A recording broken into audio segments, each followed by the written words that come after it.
Not something that's a surprise to us in Southern California, and it was something that we were well prepared for. Based on those predictive conditions of wind gusts up to 100 miles an hour east pushing offshore, we began increasing our staffing, local, state, and federal agencies. Hundreds of firefighters began moving on Sunday afternoon from Northern California into Southern California. My local partners began upstaffing their own fire stations, helicopters, fire engines, hand crews, to be prepared for an incident like this that occurred. Those resources were pre-positioned in counties throughout Southern California for an event just like this. And on Tuesday morning, the Palisades fire began. I'd now like to introduce you to Chief Crowley, who can touch on the Palisades fire. Chief? Thank you.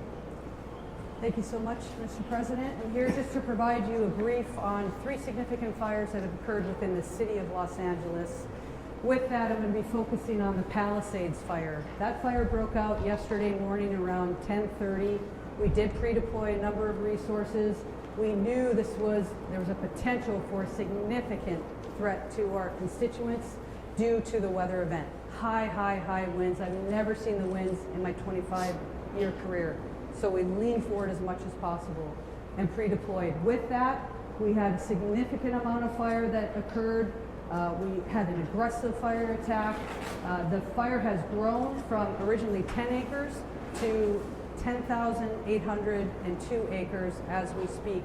It's an active firefight with our firefighters, and they're doing their very best to protect our people within this area. Interesting enough, because of the winds and the low humidity, we had a second fire also break out, and that was the Hearst fire, which is just north of that area. Again, this was close to 11,000 acres. This is close to 500 acres that also broke out. The information that I want to share with you is also the significance of multiple fires in the area within the city, but also the county. That's the second fire that actually came out, and we're actively engaged in that firefight. The third fire then broke out this morning at 4 o'clock in the morning, in which we have an active firefight there as well. We're working with our local jurisdictions, our state, regional, as well as federal. So we're doing everything we can to protect life first and property next. We'll go ahead and then pass this off to Police Chief McDonald. Thank you. Thank you, Chief. Mr. President, it's an honor to be able to be here and be part of this and represent the men and women of LAPD and policing to support our partners in the fire service. What we saw here in the last 24 hours is unprecedented. I've never seen anything like this. Fires driven by the type of winds that we saw up to 100 miles an hour. Our role out there is strictly support, to be there for evacuations, to get people out of the affected area, to be able to provide for traffic control, and then crime suppression as the fire is fought. And some may come in and try and take the opportunity to go into these homes and steal from them. So we're going to be on top of that. I just want to say the relationship we enjoy here, in my case under the leadership of Mayor Bass, but all of our elected officials, is unlike, I think, anywhere else in the country. We are blessed to have the relationship between police and fire that we do here.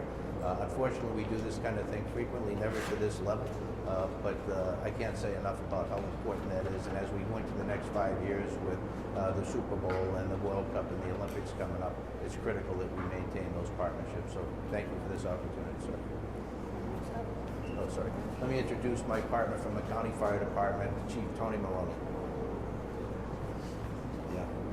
So thank you, Mr. President. I'm going to be giving you an update on our Eaton fire, which is east.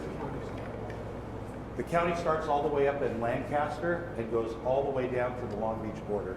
We go from the county line at Ventura all the way out to Pomona, 4,300 acres. So we have a fire east of the Palisades fire that began last night. It's called the Eaton fire. It's currently 10,600 acres. 0% containment.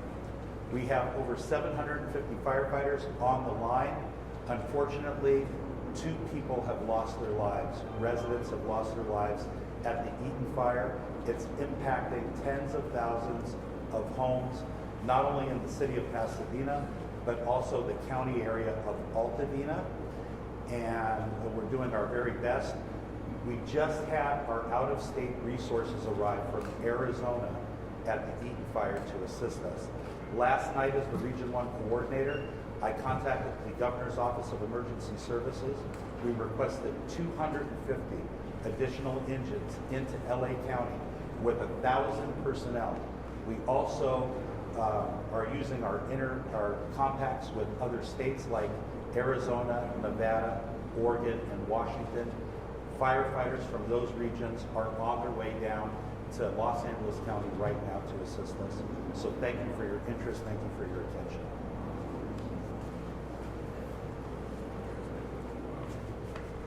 The governor asked for a declaration provides for everything for the government to do. We're signing today. Folks, the fact is that I've directed DOD, Department of Defense, to rapidly provide additional firefighting personnel and capabilities. Also, California National Guard is adding 2 modular air and firefighting system units, and 2 more are being ready for the National Guard, the Nevada National Guard. And 4 more are coming from the Northern Command, and 10 Navy helicopters with water delivery buckets are coming down from San Diego. We're prepared to do anything and everything as long as it takes to contain these fires and help reconstruct, make sure that we get back to normal. It's going to be a hell of a long way. It's going to take time. We're in it, the federal government's here to stay as long as it needs everything we need. Is there anything you've actually haven't gotten yet? Quite the contrary. Mr. President, just first of all, that major disaster declaration we approved. Next level appreciation on behalf of all the residents here in Southern California. As the chief said, we had pre-positioned assets this weekend in anticipation of these weather events. The complexity of multiple fires, the likelihood these weather events, this wind event will continue over the course of the next many days, impacts of over 1,000 structures already that have been destroyed, 100+ thousand people that have been evacuated, lives lost, traditions, lifestyles, places torn asunder. This means the world to us, and just publicly, because I think this is important, the President happened to be in the region, in town. It's impossible for me to express the level of appreciation and cooperation we received from the White House in this administration. So on behalf of all of us, Mr. President, thank you for being here, but not just being here today. Thank you for being here since the minute of this incident. There was a 10-acre fire less than 24 or so hours ago. Deep gratitude. It's astounding what's happening. The only one piece of good news, my son lives out here in Kuwait. They got a notification yesterday that their home is probably burning around. Today, it appears that maybe still standing, they're not sure. But the good news is, I'm a great-grandfather as of today. I was granddaughter. Next time, I'm a baby girl, baby boy. So I remember this day for a lot of long reasons. Thank you, press. Thank you, press. Thank you so much, everybody. Make your way out. Thank you, press. Thank you so much. Make your way out. Make your way to March. Please go this way. Press, we're going out this way. Thank you. Thank you, press. We're exiting. Press, we're walking out. Thank you, press. Thank you, got it. Right there. Thank you. Thank you. Thank you. We need to head out. Thank you. Time to head out. Thank you. Press.